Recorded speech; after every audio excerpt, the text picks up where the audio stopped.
Alhamdulillah nahmaduhu wa nasta'inuhu wa nastaghfiruh wa na'udzu billahi min shururi anfusina wa min sayyiati a'malina may yahdihillahu fala mudhillalahu wa may yudlilhu fala hadiyalah.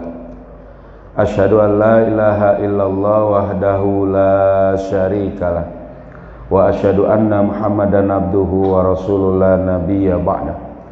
Allahumma salli ala Sayyidina Muhammad wa ala ali Sayyidina Muhammad. Rabbi israh li sadri wa yassir li amri wa hlul 'uqdatam min lisani yafqahu qawli. Subhanaka la ilma lana illa ma 'allamtana innaka antal alimul hakim. Amma ba'du. Alhamdulillah, segala puji hanya bagi Allah. Salawat serta salam semoga selalu tercurah kepada junjungan kita Nabi Muhammad sallallahu alaihi wasallam serta keluarganya, sahabatnya dan juga para pengikutnya yang setia dengan ajarannya hingga akhir zaman. Alhamdulillah, anak-anakku sekalian dan para asatidzah yang dirahmati Allah, kita lanjutkan kembali kajian kita tentang negeri-negeri muslim yang terjajah. Kita masih membahas tentang Kashmir, ya. Jadi kita membahas tentang Kashmir halaman 58. Pekan lalu yang kita pakai ya streaming ke Facebook itu di-ban, diblokir oleh Facebook untuk negara-negara di luar Indonesia. Ya, tapi di Indonesia masih bisa beredar. Ya biarin aja. Saya juga nggak tahu ya omongan apa di situ. Tapi ya itulah. Insya Allah kita lanjutkan kembali dan juga buat anak sekalian ya dibuka kitabnya, dibuka bukunya. Kita telah bahas tentang bagaimana sebelumnya ini adalah berkaitan dengan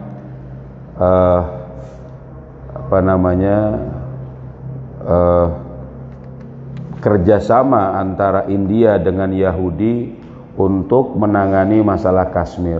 Ya intinya adalah makin menambah kesengsaraan bagi kaum muslimin di Kashmir. Kita lanjutin di sini. India telah menetapkan beragam cara ya di Kashmir untuk mewujudkan kondisi jauh dari agama Islam. Jadi dikondisikan orang-orang Kashmir itu ya tidak lagi dekat dengan Islam, atau setidaknya tidak menyadari keislamannya dalam bentuk yang benar. India mengira bahwa dengan cara tersebut setelah berlangsung beberapa tahun akan mampu melenyapkan Islam dari Kashmir. Namun hasilnya justru tidak sesuai dengan keinginan India. Nyatanya masyarakat Kashmir semakin teguh memegang agamanya. Begitu juga loyalitas mereka terhadap Islam semakin kuat, walaupun harus menghadapi berbagai bentuk kekejian yang luar biasa dari penguasa India. Aksi-aksi keji dilakukan baik berupa penyiksaan, penganiayaan maupun cara-cara kejam lainnya, serta tindakan brutal dan penyesatan. Jadi betul-betul India itu menginginkan masyarakat Islam di Kashmir itu jauh dari Islam dengan berbagai cara. Tapi boro-boro mereka bisa menjauhkan Islam, ya, mereka malah orang-orang Islam di Kashmir itu makin kuat memegang Islam. Nah ini dia. Ini kuatnya, hebatnya Islam tuh gitu. Makin kemudian diserang di situ, makin kuat kemudian pertahanannya insya Allah. Tapi bukan begitu ya, bukan kita nunggu serangan. Kita tetap harus tadi ya mempertahankan Islam ini dengan benar. Nah ini nih ya yang baru-baru kemarin saja, ini belum lama. Pada tahun 1989 India melakukan tindakan brutalnya di Kashmir hingga membunuh 25.000 orang yang gugur ya sebagai syahid. Lalu melakukan tindakan yang sama pada tahun-tahun berikutnya. Komite Solidaritas Muslim Kashmir mengkonfirmasikan catatan statistik yang bersumber dari PBB, media massa India, Badan Perlindungan Anak Internasional maupun dari berbagai sumber di Kashmir yang berhubungan dengan mereka, yang menyatakan bahwa pemerintahan India di Kashmir telah melakukan berbagai tindak kejahatan sejak bulan Januari 1990 hingga Desember 1999, yaitu sebagai berikut. Sebanyak 63.275 orang gugur sebagai syahid yang dibunuh dengan cara dituangi dengan timah cair yang panas. Masya Allah. Coba, disiram dengan timah cair, mati orang, Mas. Ini disiksa sama orang. 775 orang politisi, ulama dan imam masjid telah dibinasakan. Coba, ratusan imam masjid. 3.370 orang gugur sebagai syahid dengan cara disiksa hingga tewas. Jadi disiksa. Jadi ini ada beda dengan penyiksaan langsung yang memang maksudnya dibunuh, ada yang memang disiksa agar merasakan sakitnya. Masya Allah. Ya, dan 81.161 orang lainnya dijebloskan ke penjara tanpa proses pengadilan. Data tersebut merupakan tambahan terhadap sejumlah data sebelumnya yang telah dilaporkan, termasuk di dalamnya aksi-aksi pelanggaran kehormatan, korban luka-luka dan hilang yang jumlahnya mencapai ratusan ribu orang. Sejumlah laporan dan berbagai organisasi internasional memperkuat adanya tindakan keji yang dilakukan India di Kashmir, seperti laporan Badan Amnesty Internasional yang dikeluarkan pada tanggal 6 Februari 1999 Masehi. Coba bayangkan, ini data dari orang kafir sendiri, data dari lembaga mereka sendiri. Kejam sekali ini. Apakah mereka besar-besarkan? Tentu logikanya akan mereka kecil-kecilkan, karena ini menyangkut tindakan mereka sendiri. Ternyata sangat luar biasa, ya kan? Itulah bentuk penyiksaan dan penganiayaan yang dilakukan oleh penguasa India di Kashmir. Cara lain yang tidak kalah brutalnya, termasuk penyesatan, telah digunakan oleh penguasa India dan ditunjukkan untuk menghentikan pengkajian Al-Quranul Karim dan bahasa Arab di sekolah-sekolah negeri, diikuti dengan penetapan bahasa India sebagai bahasa wajib. India juga menggunakan sarana media massa untuk melakukan serangan terpusat terhadap nilai-nilai Islam yang ada dalam keluarga maupun tentang pakaian wanita. Sebagai tambahan atas diedarkannya secara luas minuman keras, ya, di Kashmir, dan dilegalkannya undang-undang perkawinan campuran antara kaum muslimin dan Hindu. Selain itu diberlakukan program pembatasan kelahiran melalui pembedahan hingga pada tingkat bahwa sebagian besar wanita muslim di wilayah Kashmir mengalami paksaan untuk mengikuti pembatasan kelahiran. Insyaallah. Jadi ini mencekam. Jadi ada wanita-wanita itu bagaimana? Mungkin cuma operasi kecil saja, mungkin cuma sakit kecil aja, tapi tiba-tiba dia sudah tidak memiliki lagi rahimnya. Gitu. Ini terjadi. Ada cerita yang memang itu disampaikan apa? Orang itu cuma sakit biasa saja, tapi harus dirawat di rumah sakit, ya kan? Beberapa hari dia bangun, dia sudah tidak punya rahim, tidak lagi bisa beranak. Coba bayangkan. Ini ada itu. Dan ini yang dilakukan mereka supaya apa? Supaya kaum muslimin musnah di sana. Ya. Ini di Kashmir. Ya. Itulah Kashmir yang tengah dirundung malang. Ya. Jadi itulah Kashmir yang telah dirundung malang. Ya. Dan senantiasa akan demikian oleh aksi-aksi keji dan brutal yang dilakukan oleh militer dan polisi India dalam menumpas kaum muslimin di sana. Persoalan Kashmir sangat mirip dengan persoalan Palestina. Pendudukan Hindustan terhadap Kashmir telah berhasil pada periode yang sama dengan keberhasilan pendudukan Yahudi atas Palestina. Lalu mereka mendirikan agama di sana, ya. Mendirikan agama di sana. Hah? Mendirikan negara di sana. Salah baca. Ya. Sikap yang ditujukan oleh para penguasa Arab yang tidak peduli terhadap kewajiban mereka untuk menjaga Palestina dan Kashmir, ya. Ya, dan sangat terlambat dalam menyelamatkannya juga ditunjukkan oleh para penguasa Pakistan terhadap persoalan Kashmir. Jadi negara terdekat yang mengaku Islam adalah Pakistan.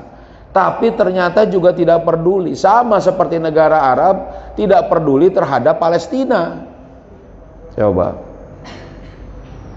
ini gimana? Siapa yang nolong? Oke, kalian kalau misalnya senang dengan film-film India itu jadi aneh, ya. Wah, kalau gitu senang dengan film Korea sajalah. Jangan, ya. Seorang muslimah harusnya punya jati diri.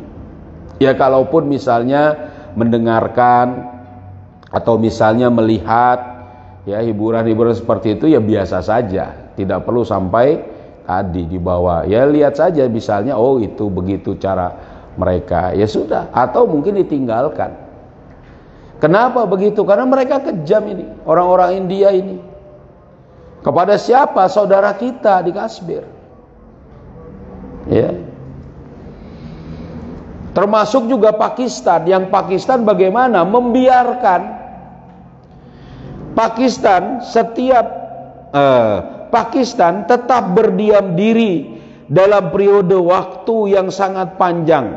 Sejak tahun 1947, tahun terjadinya pembantaian, tahun terjadinya pembagian dan kemerdekaan, ya, hingga tahun 2003 kemarin, ya, Pakistan, ya, terus-menerus menuntut diterapkannya resolusi internasional yang memberikan hak menentukan nasib sendiri bagi bangsa Kashmir. Sementara itu India selalu menolak keberadaan berbagai resolusi tersebut, sama seperti yang dilakukan oleh Israel. Hal ini, ya, terus berlanjut hingga pada perubahan sikap Pakistan pada awal tahun 2004 Masehi. Pakistan telah menyampingkan perundingan yang didasarkan pada resolusi internasional dan hak pemerintahan dan hak penentuan nasib sendiri. Pakistan menerima perundingan bilateral dengan India tanpa menyinggung sama sekali persoalan yang sebenarnya.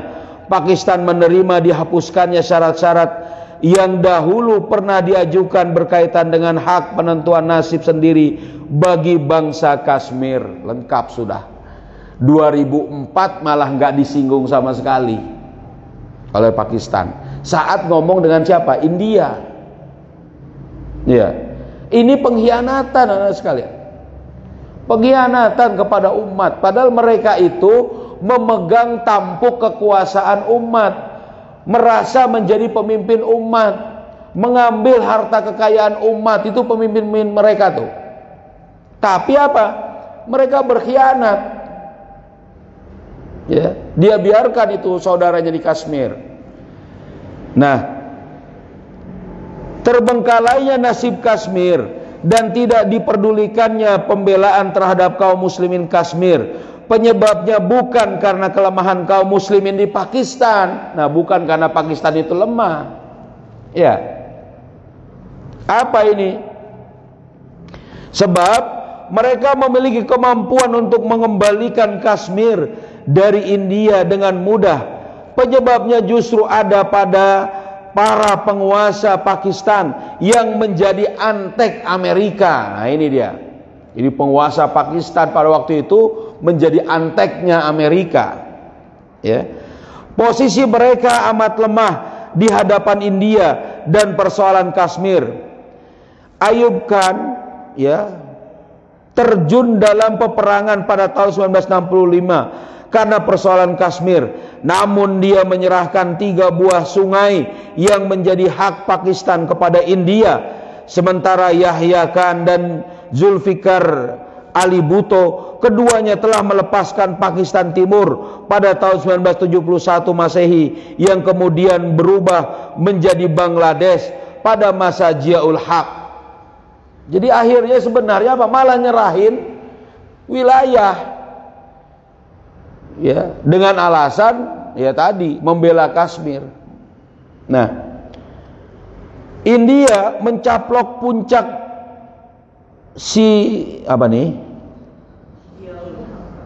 India mencaplok puncak Siancin. Kelihatan ya, sebelah sini kita nggak kelihatan ya. Terangnya sebelah situ. Ya. Sedangkan pada masa Nawaz Sharif, ya, ini presiden Pakistan atau perdana menteri Pakistan, para mujahidin dan pasukan Pakistan berhasil menjaga dataran tinggi Kargil pada tahun 1999. Itu pun setelah kaum muslimin berunjuk rasa menuntut penentuan nasib sendiri. Sayangnya Nawaz Sharif mengeluarkan perintah kepada militer dan para pejuang untuk mundur dari wilayah itu. Masya Allah, malah disuruh mundur, ya. Dan ini dilakukannya untuk mematuhi perintah Amerika. Amerika melakukannya untuk mendukung Perdana Menteri India saat itu, yakni Vajpayee, untuk mewujudkan dukungan masyarakat bagi Vajpayee di hadapan pesaingnya Partai Kongres di India atas tumpahan darah kaum muslimin. Coba. Jadi diaturnya sama Amerika juga ini. Antek Amerika jadinya penguasa Pakistan ini. Ya. Nah ini terakhir dan untuk pertama kalinya pada masa Pervez Musharraf, ya, kemarin belum lama, disetujui pembatalan pemberian hak menentukan nasib sendiri bagi bangsa Kashmir, juga hak untuk melepaskan diri dari cengkraman India. Ini dia. Jadi inilah pengkhianatan pemimpin Pakistan dan juga kejamnya India dalam apa? Dalam menangani masalah Kashmir ini. Nah ini kalian harus tahu ini fakta-fakta, baru fakta-fakta kita. Keadaan saudara kita di Kashmir. Kita masih senang misalnya bisa untuk misalnya belajar, ya, bisa untuk kemudian main, masih kemudian bisa mudah menghafal. Saudara kita gimana? Siapa yang menolong? Bagaimana menolong mereka? Coba, innamal mu'minuna ikhwah. Gimana tuh? Ya kan? Nah, jadi bukan cuma sebatas saudara kita itu yang ada di sekitar kita, tapi di seluruh penjuru dunia harusnya kita perhatikan. Itu menjadi saudara kita. Paham? Ya, cukup ya? Cukup ya? Ada mau tanya kan? Ada yang nggak paham? Itu mungkin sebelah situ lagi, Bu. Gelap ini kelihatannya udah. Gitu ya. Oke, begitu? Cukup? Ya. Kalau cukup, yuk kita akhiri dengan membaca surat Al-Asr sama-sama. Ya. Bismillahirrahmanirrahim. Wal asri innal insana lafi khusrin illalladzina amanu wa amilus solihati wa tawasau bil haqqi wa tawasau bis sabr. Subhanakallahumma wa bihamdika asyhadu an la ilaha illa anta astaghfiruka wa atubu ilaik. Assalamualaikum warahmatullahi wabarakatuh. Waalaikumsalam warahmatullahi wabarakatuh. Ya.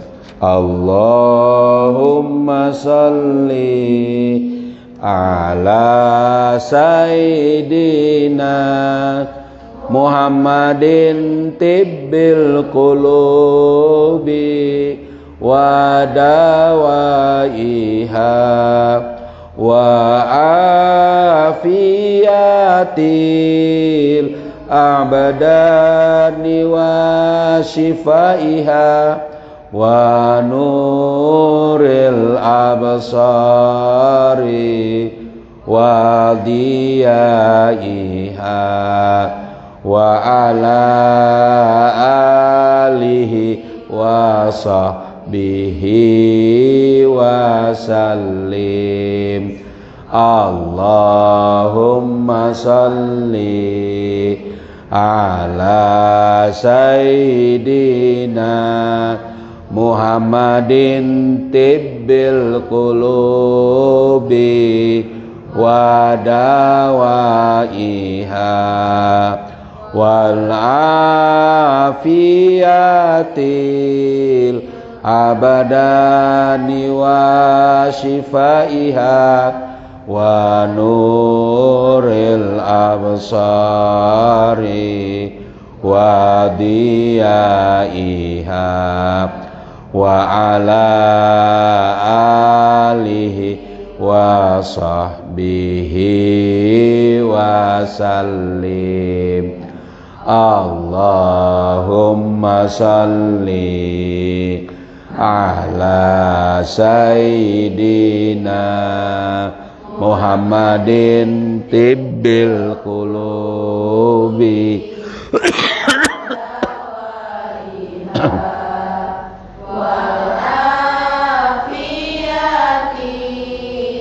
abadani wa shifaiha wa nuril absari wa diyaiha wa ala alihi wa sahbihi wa sallim. Alhamdulillah.